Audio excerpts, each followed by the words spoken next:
everyone, and welcome to Season 2, Episode 12 of the Big at the Back podcast. My name's Tom. I'm joined once again by Matthew Higgins. Matt, how are you doing? Pretty damn good. It's good to have a full weekend of Premier League fixtures back.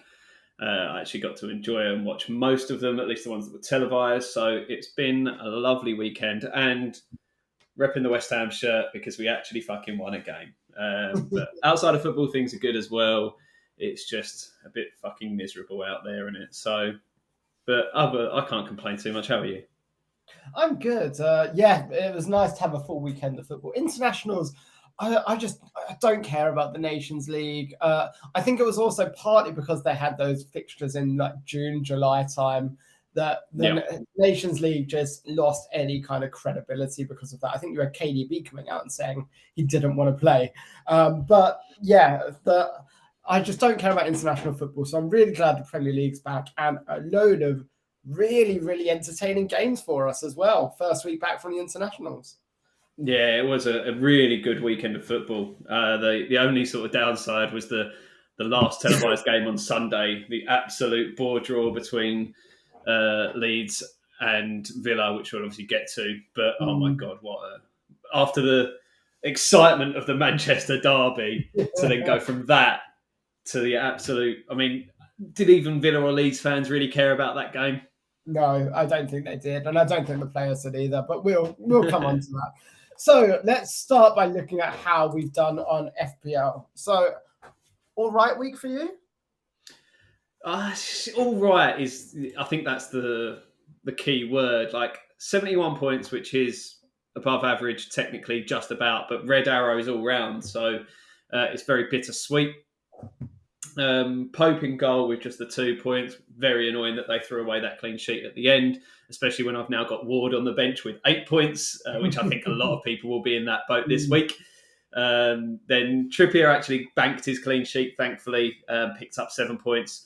James and Cancelo both with fuck all, basically. Worth noting as well, this is my wildcard team, so it is a little bit disappointing to not pick up as many points as I could have done. Across the midfield was fairly underwhelming as well. Son and Mcallister with just 2 points apiece. Martinelli and Diaz picking up 4 each. And then a front line of Mitrovic with 0, Tony with 1, and then, of course, Erling Haaland carries the team with 46 points, which, if it weren't for him, it would have been a really low-scoring week. But I'm just blaming you personally for convincing me to pick Son over Kevin De Bruyne. I mean, what were you thinking?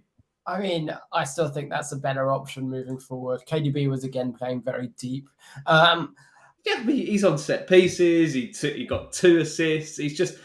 And he's getting forward as well. Like he had a shot in the first 5 minutes that was saved well by De Gea. And when City are playing at this level, he's always going to be there or thereabouts. For 12 million, you want someone that isn't a central defensive midfielder, though, even if they're on set pieces. He is the top scoring midfielder in FPL, Tom. So far. Heung-min Son. Heung-min Son is coming back in these next 8 weeks. I still back that.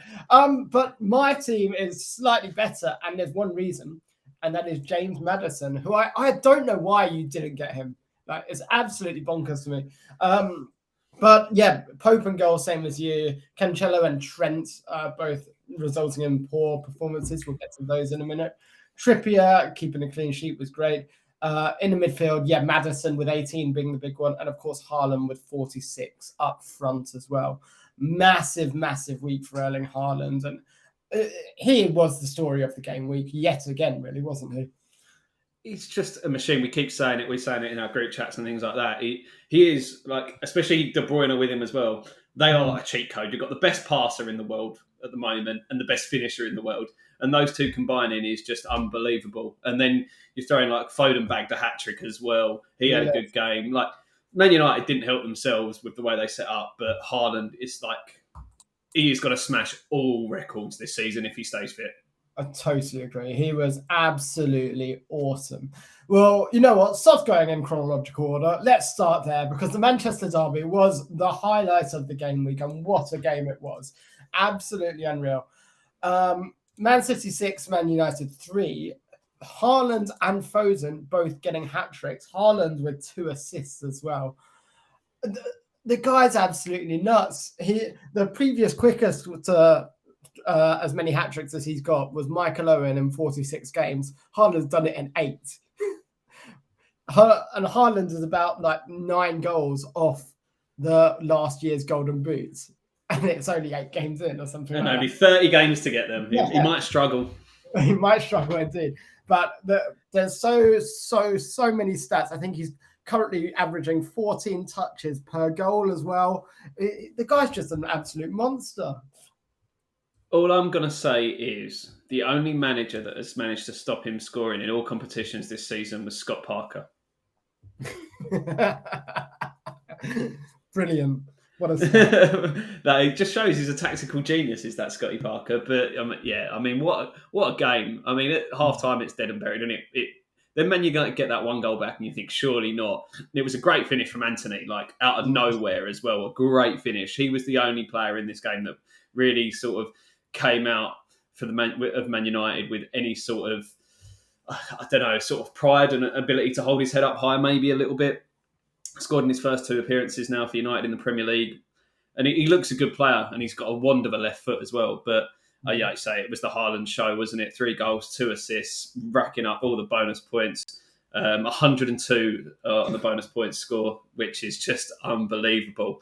And then somehow Martial comes on and bags 2 goals as well and picks up a bonus point like out of nowhere. It was really annoying because I had a bet on this game, a build a bet. And all I needed was that it was a bit of a long shot. And the only thing that didn't come in the end was Rashford to score. And I think like Martial came on for Rashford. You should pay me out for that. It only seems fair. No, because I mean, who would have bet on Martial to score as well? Like, no one's buying Martial and FPL. Are we overlooking? I guess it's tough because of the blank in game week 12, right? It's tough to recommend buying into any City when we've all got Haaland and Cancelo. There's definitely a case for Foden. I also think there's a case for Grealish as well, because though he didn't get an attacking return in this game, he still looked really good and looked really dangerous. It's just Foden that got on the end of stuff today. But I think Jack Grealish is also definitely an option because he's in the form of his life at the moment. Yeah, he is really coming to these last couple of games, to the Wolves game before the break and this game. He looked to be back to somewhat near his best that he showed for Villa. Obviously, it's a different situation in a Man City team where he's not the big fish. But if he carries on playing like that, you think the returns will start to come. It's obviously, you always got that risk of rotation, especially now you're getting into 2 games a week, every week, basically, between now and the World Cup. So you've got that risk of rotation. But I guess we'll have to see how he goes this week in the Champions League. He'll probably be rested. With Pep and this squad, they can really basically have a Champions League side and a Premier League side. So, yeah, completely.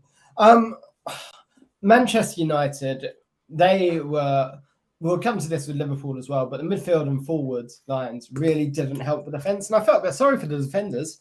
They didn't cover themselves in glory, but they didn't really do enough to justify losing by 6 goals.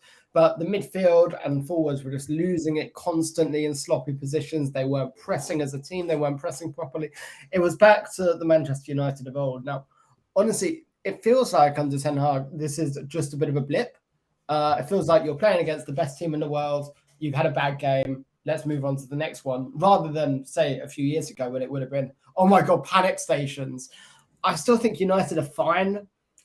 They've got Everton next, but then it's Newcastle, Tottenham and Chelsea. So from an FPL standpoint, you're not really looking at investing in them, are you? No, definitely not. Like you say, the Everton game's one they need to be picking up points, really.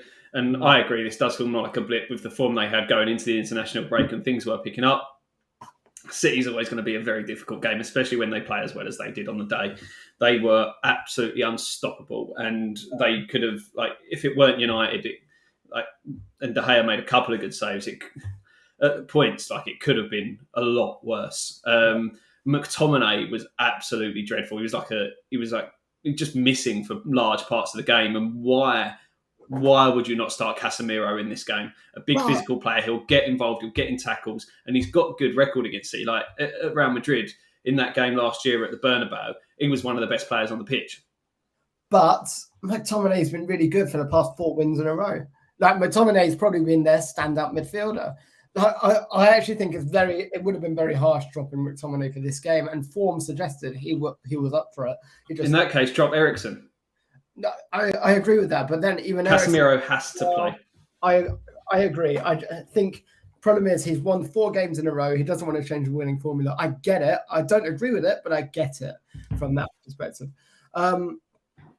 I guess with Man U, though, there's no one necessarily I want to be buying at the moment. So from an FPL standpoint, nothing there.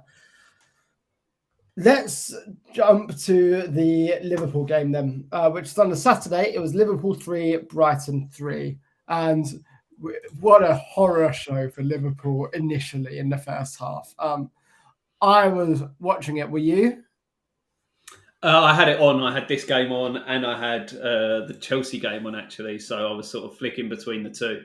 I only had the Chelsea game on because I backed Chelsea in my accumulator. So I wanted to be watching that game. But yeah, it was like when you go 2-0 down early doors, you think, oh, you're expecting the worst. And this Liverpool side, they've got the ability to drag themselves out of holes, which obviously they did on this occasion. But even then, still managed to throw it away. And you've got to look at your defence, really. Trent potentially for 2 of the first 2 goals, giving the ball away and just looking lazy, really, when it comes to his defending. And then even the 3rd goal, you've got to ask questions of Van Dijk because that ball should not be getting through him.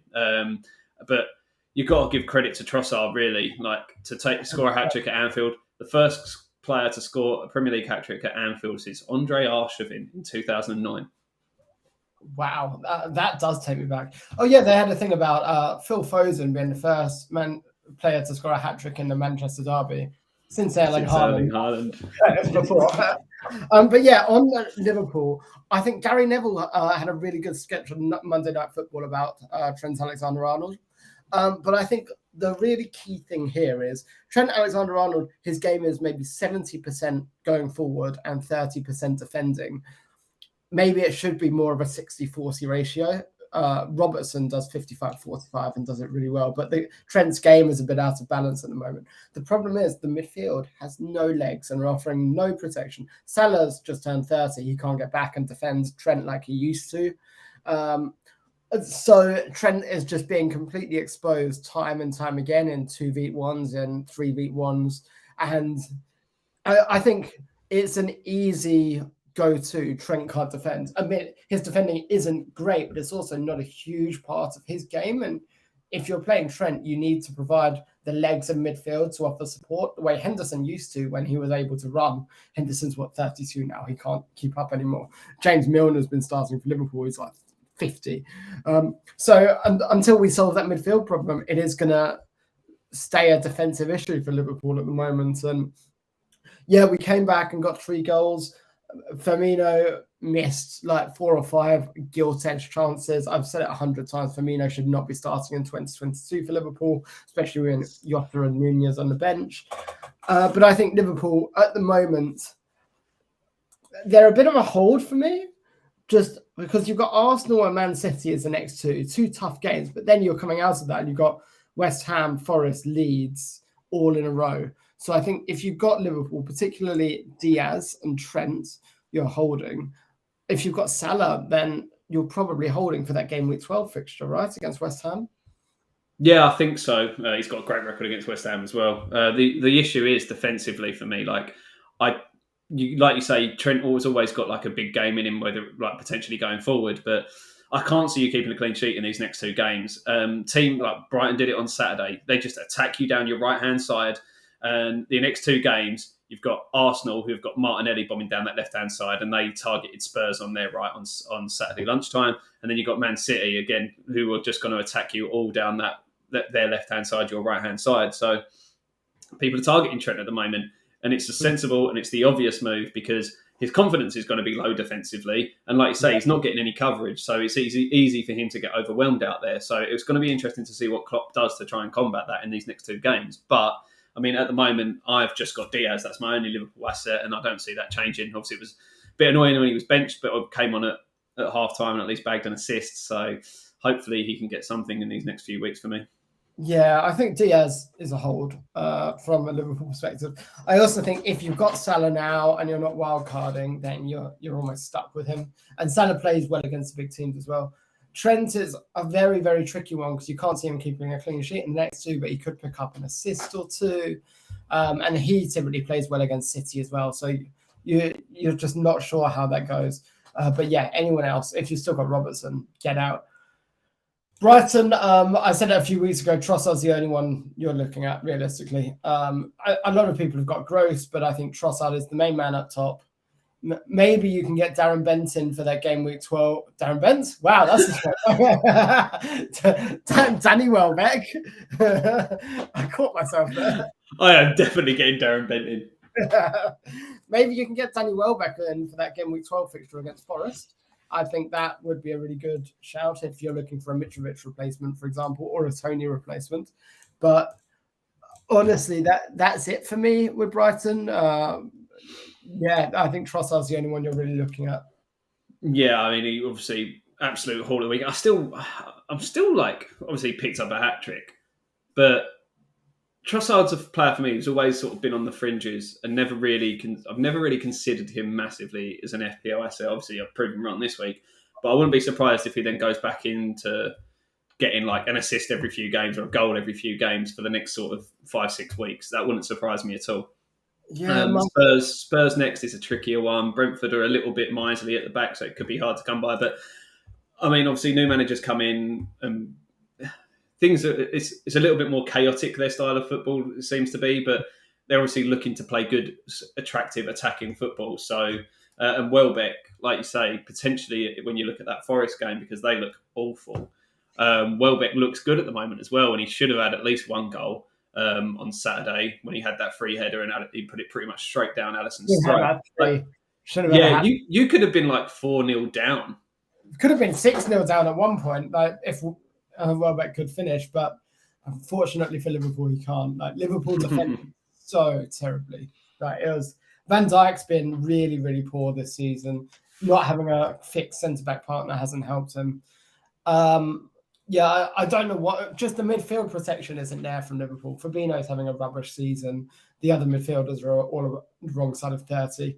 So yeah, that midfield three is where we're really struggling from a Liverpool perspective, and Brighton exploited that really well.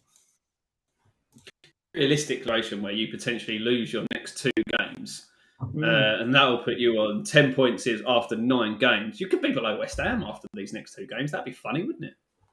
I don't see that as likely, to be honest. I'm not too worried. That'll be when I'll be back to like when it was like last year when I was sending you weekly updates every week. We were still above, or 2 years ago. Like we're still above you. We're still above you.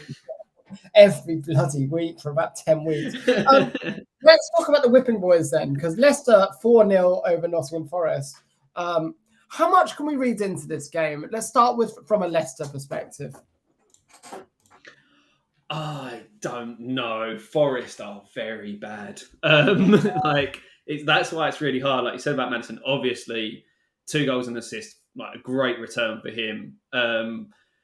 I just don't know how much you read into it. And their fixtures are good. And even when they haven't had good fixtures and they've been playing badly, Maddison's been picking up points. I wonder how sustainable it is, bearing in mind his actual underlying stats. He's really overperforming things like his XG and his XA. So can he continue this on for these next few? Is that going to be a big confidence booster going into these? Maybe, but I don't know. He's still what, 88 mil at the moment? Still a lot of money for a midfielder who's in a struggling team and they're second bottom in the league still. Like, it is really hard for me to invest that much money in someone in that position. I'm probably going to be proven wrong and he's probably going to carry on his form. So don't listen to anything I say. This is going to be Zaha 2.0. As soon as you bring him in, he stops returning. Speaking of which, did you bring Zaha in this week? I did not. I thought you had. That would fit the narrative quite well. I'm looking at Zaha potentially as a Martinelli replacement, and we'll get on to that soon. But yeah, looking at the 2 teams, Leicester looks very, very good. Though Ward still made quite a few saves, and it's not like Ward to be making saves in the Premier League. So fair play to him for actually managing to catch the ball once or twice. But yeah, Maddison, the star of the show, he looked awesome. Yeah, sweeping up all those bonus points quite comfortably as well. He he's really making himself a strong candidate for that World Cup squad as well, isn't he? It's really hard for Southgate to ignore him now. But the issue we've got is just so many players that sort of play in those sorts of positions. You can even throw James Ward-Prowse in the mix as well. It's really hard for just, not so much anymore, but more for just like his set pieces and things like that. But Maddison surely has to play over Mason Mount. Mason Mount is having an absolutely stinking season. He's been shocking so far. Maddison's got to be picked over him, surely. I get Mount probably does a bit more of the defensive work, and that's where Maddison can be caught out. But Maddison also can actually do something going forward, which Mason Mount absolutely cannot. It's a tricky one, isn't it? We know what Southgate's like. He will like stick with the players he knows. Yeah. But anyway, we'll talk about that in a few weeks' time when that squad's announced. I think it's in about 3 weeks. Awesome.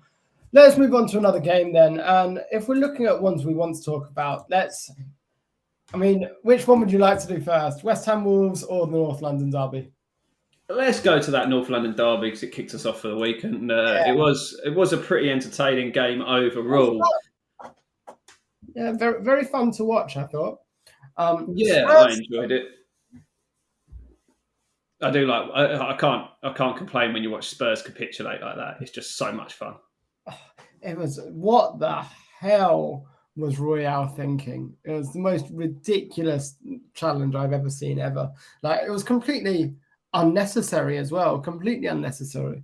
But I think Spurs were sitting back for most of the game, and Arsenal were looking very good. Gary Neville on his podcast is actually saying teams like Spurs or managers like Conte, like Mourinho, that typically play a bit more of a defensive play to get a 1-0 win style, are losing out now to managers that are a lot more expressive, that take the initiative. And I think that's pretty accurate when you look at this game, because I don't think Spurs ever really looked like winning it. They got a goal back and got it to 1-1, but then I can't really think of anything else they did for the whole game. And I think that shift in style from taking the initiative to counter-attacking, while I understand it against Arsenal, I think it really hampered Spurs. I think Conte got it wrong for this game. Yeah, he wanted to sit back and hit him on the counter. You have that sort of Kane dropping into that quarterback role and pinging balls over towards Richarlison and Son running on. But it just, Arsenal dealt with it very well. Spurs had one shot early on from a free kick that fell to Richarlison, and Ramsdale made a save, and obviously they got the penalty. What the hell is Gabriel doing for that penalty, by the way? That is an absolute brain-dead bit of football. But other than that, they looked really comfortable, and especially once, obviously, Spurs went down to 10 men, there was no chance of getting back into the goal. Partey with an absolute cracking strike to get the ball rolling. And Granit Xhaka just carrying on this form. He seems to be getting forward a bit more. They're playing more of like a 4-1-4-1, and Xhaka's being given a bit more freedom to run forward while Partey sits deep. So I think I saw something. It's like he's got 16% of Granit Xhaka's Premier League goals and assists have come in the last 5 weeks. Yeah, it's absolutely bonkers, isn't it? But Xhaka's looking at the moment to be absolutely exceptional in that central midfield role. I think Arteta's realised he can't play as a CDM, so going more box to box actually works really, really well for Xhaka. And he's not picking up nearly as many yellows either, which is a bit annoying because I had a bet on him too. The Gabriel Jesus scoring again, Martinelli picking up an assist. What are you doing with your Arsenal assets? Because I think we've both got Martinelli. Yeah. I'm thinking about dropping. It's hard because I'm in this situation now where I've currently got 3 players that blank in game week 11. 12. I forget that one game week didn't happen. So I'm thinking of the actual amount of games that have been played. So I've got 3 players that currently blank in 12, and I want to get De Bruyne back in for Son. So if I do that, I do need to drop someone, and that would probably have to be Martinelli. But their fixtures around that blank are nice. Beforehand, they have Leeds, and then afterwards they have Southampton and Forest. So it might be that I just have to get rid of him for 1 week and then bring him back in the week after. So I'll have to see how I go around that one. But just those fixtures, they look too good really to be passing up for him. Yeah, and the reason I won't drop him this week is because he's playing up against out of form, devoid of confidence, Trent Alexander-Arnold. So I think I'm probably going to be starting Martinelli and benching Trent next week. Could you imagine if we were having this conversation this time last year, talking about, I'm targeting Liverpool? Absolutely bonkers. But I think coming back to Liverpool, is you have got a Liverpool team that have been ridiculously overachieving for the past 3 or 4 years. And it's about time we came crashing back to earth, because look at our net spends versus any of the other clubs in the top 10, or even the top 15. We're the lowest by far in terms of net spends. And that's since Klopp took over a team that was 15th place or something like that. So Klopp and this Liverpool team have been massively overachieving, and now we're kind of coming back down to earth, I think, a little bit, which is unfortunate, but it does mean that we're exposed and we are being targeted. But yeah, Martinelli, I think I'll hold for now, but I'm not opposed to dropping at some point soon. If you've got Jesus, he's probably worth keeping, especially with Mitrovic's injury and Tony being absolutely garbage. We'll get to that in a minute. Spurs, I'm happy holding Kane, and I think, assuming they go back to taking the initiative in the next couple of games, which I think they will, because they've got Brighton and Everton, and then Man U, actually. So 3 games where Spurs could really take it to the opposition. I think you'd hold Son. It's really difficult for me at the moment, like I say, because I feel like De Bruyne is the one to get back in for me over Son. They play Southampton next week, who are... Not with the blank, though, in 12, right? Yeah, but then I can work around that with the squad that I've got. It's not going to affect me that much with the actual roundness of the squad that I've got. I can bench 3 players that week and be absolutely fine. So that's why I'm thinking about it. And I don't know, Son, again, had no shots on Saturday, admittedly against a fairly decent side. So I don't know. I feel like now we've maybe proven that last game, coming off the bench and scoring a hat-trick maybe was just a bit of a freak occurrence, which I did say, but you made me get him in anyway, and it's all your fault, and I hate you. Okay, but I also told you to get in Maddison, and so you can't. No, you didn't. That's a lie. You can't claim to listen to me for one, but not the other. Let's chat about West Ham versus Wolves then, because West Ham beating Wolves 2-0. You're a happy man, aren't you? I am indeed. We actually played quite well in this game, much better than we have done prior to the international break. It was refreshing to see Bowen getting back into the swing of things with a goal and an assist and a dislocated finger, which looked really nasty. But he took his goal really well, smashed it in at the near post, and he just looked a lot more busy. So with fixtures coming up for West Ham as well, if you've got him looking up now, Souček looked back to somewhere near his best after being absolutely useless in the weeks prior to the international break, and a lot of West Ham fans calling for him to be dropped, myself included. Scamacca with an absolute great finish as well. So if he starts to get a run in that starting 11, which I'm hoping he will do now, then he could be one to watch in the future. Yeah, and I'm glad Cairo was playing instead of Soufal.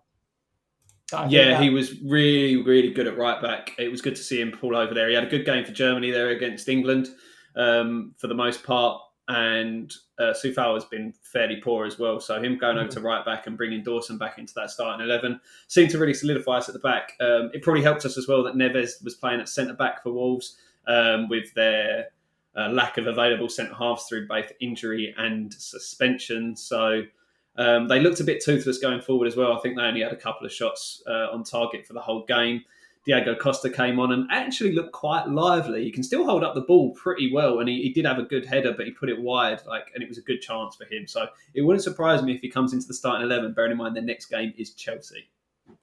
Oh, that would be the most Diego Costa thing ever. 2 goals against Chelsea. He would do an Adebayor celebration as well. Yeah, he would absolutely do that. I really hope that happens. Wolves obviously now getting rid of Bruno Laga. They look absolutely toothless. I think before this game you were saying, was it West Ham are the only team not to score in the first half of the game, Wolves not to score in the second half of the game before this game. So Wolves, that remains. They've just looked very, very poor. So I think a change of management is definitely needed for them. Yeah, it's going to be interesting. I don't know who the early front runner is in terms of the bookies. Maybe they should get Nuno back. I mean, they could do worse, to be honest. Brendan Rodgers to Wolves. Anyone? Not after last night's game. I'm going to see if I can. While we're carrying on, I'm going to look up who the favourite is for that job. Well, in that case, why don't we look at Bournemouth versus Brentford? Because for Brentford, a lot of people were bringing in Ivan Toney for this game specifically. And actually, I think he did all right, because if you've got Toney and Haaland as a strike partnership, that's 24 points. Absolutely lethal. 24 points between the two of them. I don't see how you could possibly go wrong having Toney up front with Haaland. What do you think? I think you're an absolute wind-up merchant. My wild card, which has proven to be an absolute show in that one game. I think since he's got his England call-up, he has done the 2 games since he got that call-up. He has done absolutely sweet FA. So he is on the chopping block after 1 week for me, but I'm willing to give him a couple more weeks to see how he goes. Their fixtures aren't horrendous. I mean, Newcastle away is a tough one, and then it's Brighton and Chelsea, so it could be tricky. So if he doesn't get anything in these next couple, he could be on the block. But like I say, after that, he then has Villa, Wolves, and Forest. So how much rope are you willing to give him? Yeah, and I don't know. I think there's better options than Ivan Toney in that striking position, so I won't be going near him. Same for Dom Solanke. Like, he seemed to be the darling of the FPL community on Twitter in the lead up to this game week. I don't really know why, but I guess for a cheap striker, 5.7 million or something. But the people forget that he's just a really rubbish footballer. Well, you said it, not me. And just as an update to my point, the favourite for the Wolves manager's job, as things stand, is Julian Lopetegui, the former Sevilla manager, was he? Or his current Sevilla manager? Is he still at Sevilla or is he left now? I can't remember. But he had that brief spell in charge of Spain as well, which sort of ended in disaster prior to, was it the Euros or the World Cup? I can't remember which one it was. So yeah, he's the current favourite. He's current Sevilla manager still. So fair enough, interesting. But not much else to say on Bournemouth v Brentford. Have you got any other? A boring game, right? Yeah, I mean, what can you really say about it? I don't think Bournemouth had a shot on target in the game from memory. So people, like you say, talking about Solanke was just very, very strange. It was that is the absolute peak fixtures over form. Yeah, 100%. Or ability. I think you've got fixtures form and actual being a good footballer. I think Solanke only one of those boxes, and that's fixtures. Next game to chat about then is Crystal Palace 1, Chelsea 2. Palace going ahead got us very excited, but obviously wasn't to be in the end. Gallagher popping up for Chelsea. Nice to see him getting starts, and Aubameyang with a goal as well. I think if you went for a Chelsea player, though, you're going for Reece James or Raheem Sterling. Neither of them being involved at all in this game, with a 2 and 1 points on FPL respectively. Bit of a nothing game, right? Yeah, it was a little bit. I mean, Aubameyang took his goal very nicely. Palace fans will be very aggrieved that Thiago Silva wasn't sent off for his handball.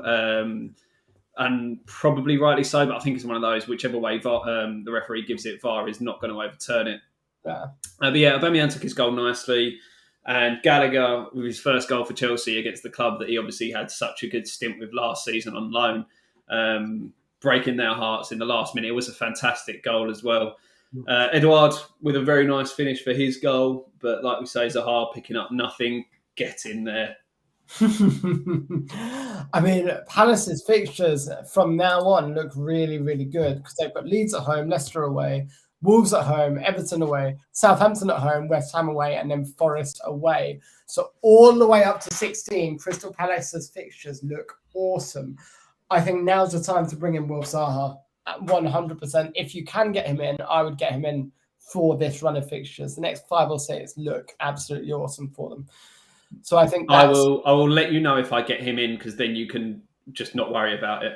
Yeah, that's what I'm going to base it on, whether you get him in or not. Because if you get him in, he's doing nothing. If you don't, he's doing well. Yeah, with Chelsea, they've got decent fixtures coming up. So Wolves and Aston Villa, but then it's Brentford and Man U. Okay, and actually their fixtures aren't too bad until game week 16.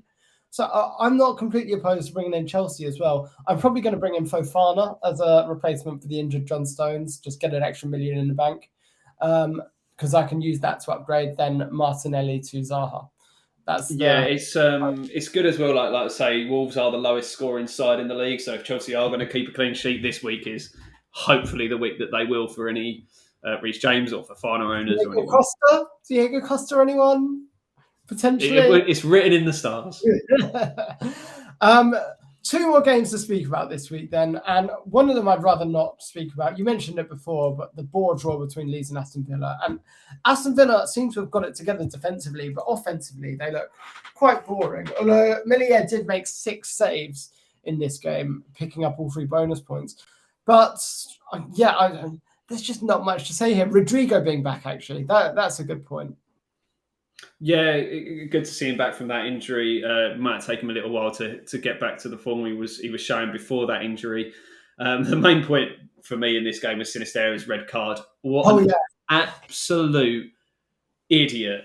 You're on a yellow card and then you decide to block a free kick from being taken quickly. What are you expecting? That is plain stupidity. And if I'm one of his teammates, I am going to be seriously pissed off with him. Saw a guy on Twitter who used the triple captain option thinking it was on Haaland, but he'd actually viced Haaland and triple captained Sinisterra. This is God. On Twitter at MUVSAID. Triple captain for a -6 points when he had the vice on Haaland thinking he'd captained Haaland. So that's about a 35-point swing, which is more than that, actually. No, it's like a 70-point swing. 70-point swing, I think Haaland triple captain got 69. Nice. But absolutely brutal, and he's ended up on a -6 for it. So that is a 75-point swing, which is absolutely horrendous. We're here for you. We get it. But also, what an idiot. I don't really have anything else to say. Leeds, quite a few Aston Villa games have been absolutely dire recently. So I'm hoping that they can actually start doing something going forward as well. They had a lot of shots, but just nothing, obviously, falling for them this week. Yeah, I think Gerrard's got to start picking up some results there, or he's going to be under pressure, especially with the amount of money and signings they brought in this summer. Nottingham Forest next. If there's a team you want to be playing to get a few goals under your belt, it's probably Nottingham Forest right now. So you're telling me you're bringing in Ollie Watkins? I'm absolutely not, but I've got Leon Bailey, so he's going to be starting the next game. Last game to chat about is Fulham 1, Newcastle 4, and Newcastle blowing the clean sheet right at the death, costing us 4 points as Nick Pope owners was bloody annoying. But yeah, Newcastle looking the much better side. Almiron and Willock both looking good. Nice to see Bruno Guimaraes coming back as well. Trippier with the bonus point, which is nice as well. Thoughts on the game? Yeah, I mean, the red card killed it for Fulham early doors, didn't it? I think 8 minutes in, Chalobah gets sent off. It was always going to be a struggle for him from then. And then, Mitrovic going off with injury as well after about 35 minutes.